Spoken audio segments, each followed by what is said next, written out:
make a quick video. I know this snow day, I'm kind of a little bored here, so I'm going to hopefully post some videos once weekly at this point. Recently I've been getting a lot of people that have been getting out of care, and they always have questions about how do I keep my back from getting back into the shape it's in. The reality is you might have back pain again, but can we do stuff in the meantime to help prevent it, if not totally prevent it completely? Absolutely. So I think I just want to make a general video about a routine that you may want to do or think about to perform on a 3 to 4 times a week basis to help you keep moving. I know a lot of us, the issue stems from repetitive bending without security throughout the torso, as I'm going to untuck my shirt, as well as the woes of sitting and what that does to our body. So I'm going to attack this in 2 different ways. I think the best way to prevent lower back pain is to help create small challenges while you can focus in a safe environment that provide you the knowledge, or rather your body the knowledge to do things safely when you go into an environment that may not be ideal. For instance, like bending to reach for a pair of clothes without thinking about it. You know, that could instantly cause pain if we're not prepared for that motion. So, without further ado, I'm going to split this up into 2 different things. I think it's important to do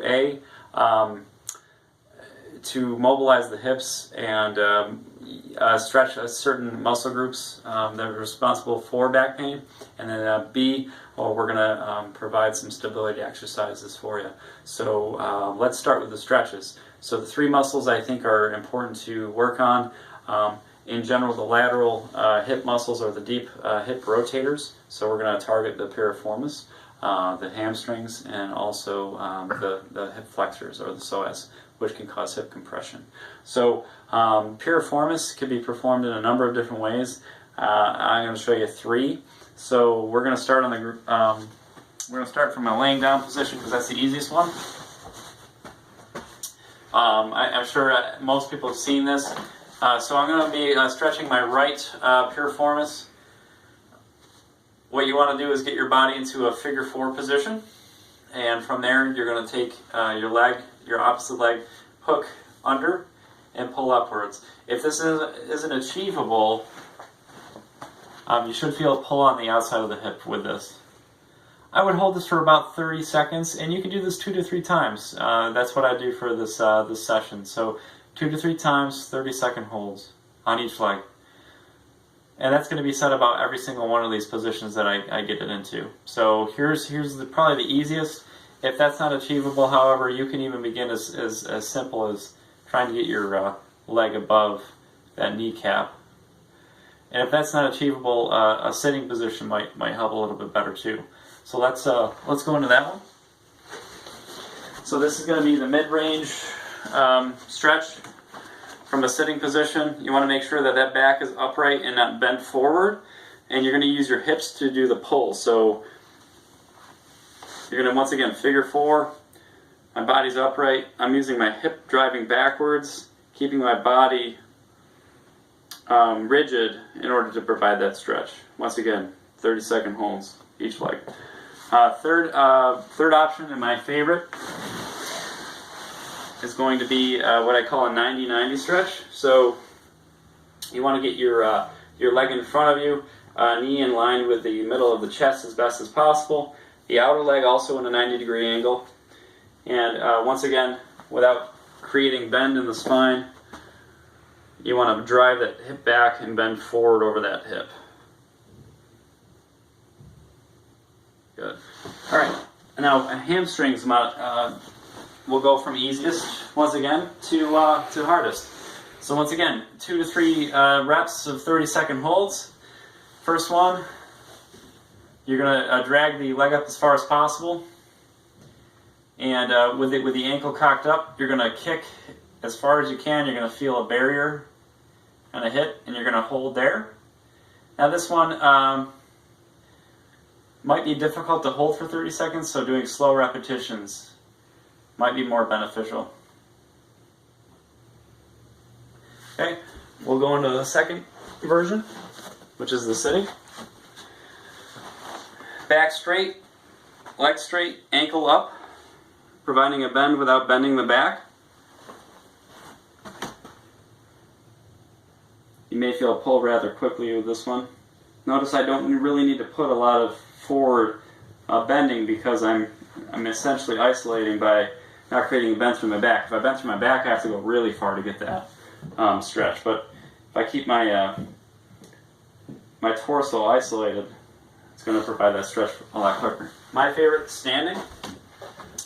You can provide a cue with this or not.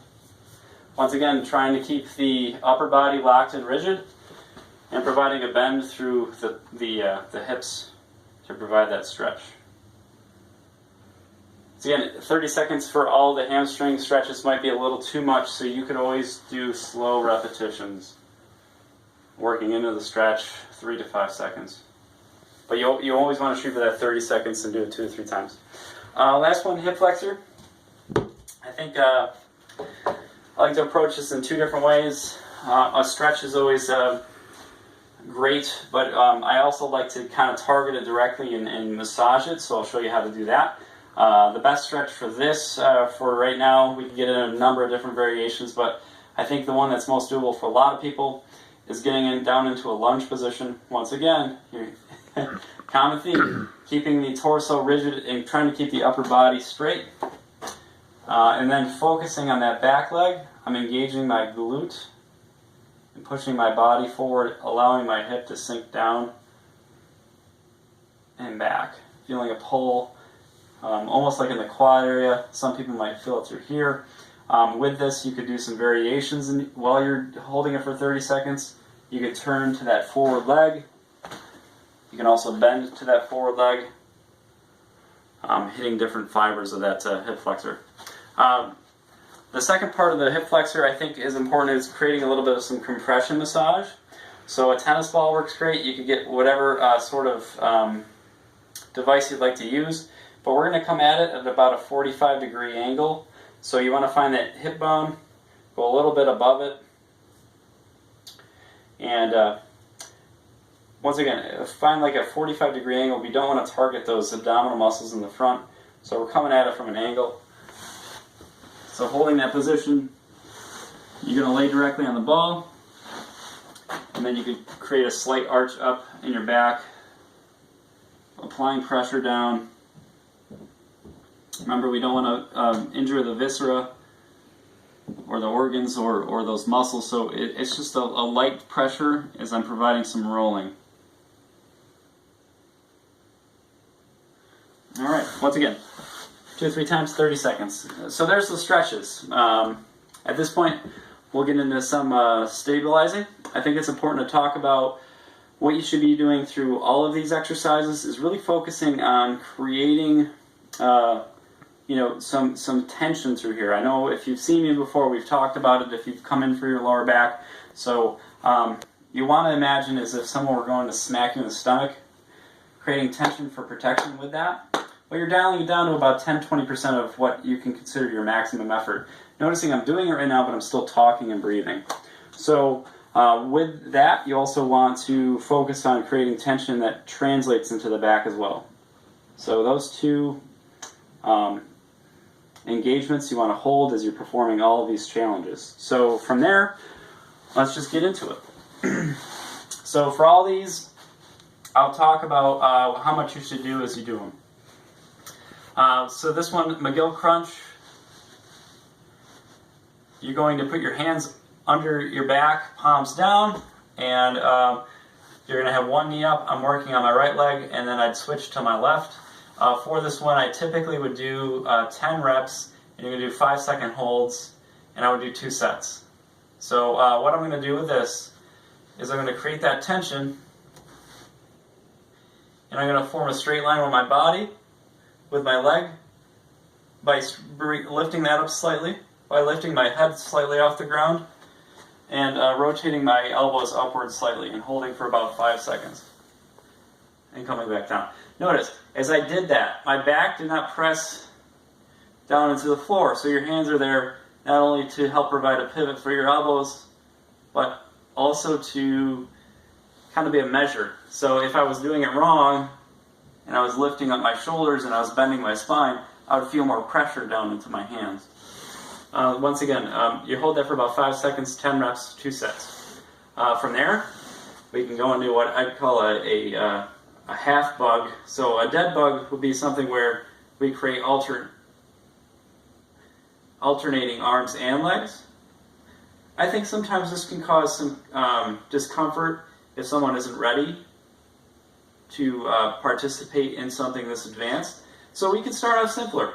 We can provide a challenge with our legs that's just static, and then we could just simply move our arms. So keeping our shoulder blades flat on the ground, allowing our arms to fall in a switch position as our back stays rigid and in the same place, I think would provide adequate challenge to begin with. So what you want to do with that one is, once again, 10 reps on each arm. Probably want to do 2 sets. From there, I would transfer into a side plank. And what I say about planking, obviously you want to find the one that you're more comfortable with. Shoulder in line with the elbow, and you're forming a straight line from the top of your head down towards your feet, or that's ideal. And you're just going to hold that. What you want to do with a plank is you want to hold it until you start to feel shakiness, and then hold it for 10 more seconds after that.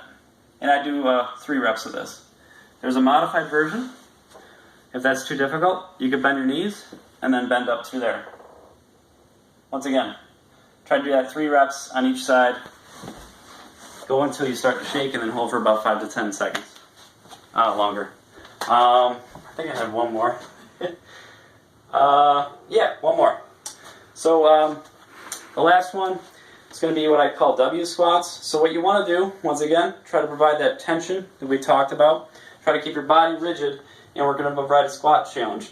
So form a W with your hands, split the W, hands on the sides of your legs, and with your feet about farther than hip width apart, you're going to slide your hands down the sides of the legs as you try to translate your hips backwards, trying to keep your chest upright as possible. So where you should feel this is just work being done on the back of the hips. If you feel it in your knees, you want to try to get your hips back a little further. And then if you feel it in your back, you want to try to tense up a little more. So this is a troubleshooting exercise. And of course, I'm going down pretty far, but if you start off at first only being able to go to here, that's okay. 10 reps, 2 to 3 sets. And that should do it for now. If you have any questions, you can respond or comment on this video, or you can also email me. I'll post my email on the bottom of the screen. Thank you very much, and have a good day.